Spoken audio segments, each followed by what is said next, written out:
จากเหตุการณ์พายุฤดูร้อนมาเข็บตกในอาทิตย์ที่ผ่านมาอยู่เมืองสีโคตะบองและเมืองนาไซทองจำนวน18บ้านเฮ็ดให้เรือนศาลประชาชนได้รับความเสียหายหลายกว่า 6,000 หลังคาเรือน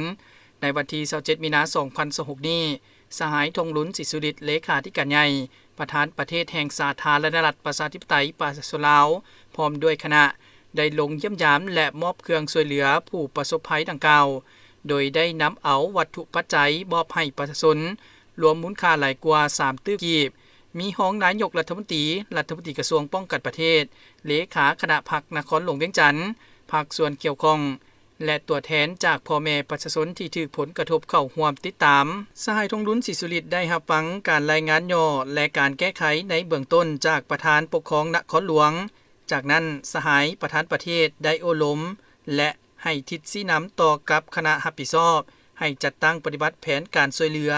และนโยบายต่างๆรวมไปถึงแก้ไขปัญหาที่ตามมาจากภัยพิบัติให้พ่อแม่ประชาชนอย่างว่องไวประสานสมทบกับกำลังปกษาป้องกันความสงบและภาคส่วนอื่นๆที่ลงมาช่วยเหลือในการซ่อมแปลงฟื้นฟูเรือนศาลประชาชนอย่างใกล้ชิดและให้กำลังใจพ่อแม่ประชาชนที่รับผลกระทบในครั้งนี้อย่างอบอุ่นเครื่องที่นำมาช่วยเหลือในครั้งนี้ประกอบมีข้าวสารเจ้าจำนวน50ต้นสาด300ผืนเครื่องใช้ครัวเรือน300ชุด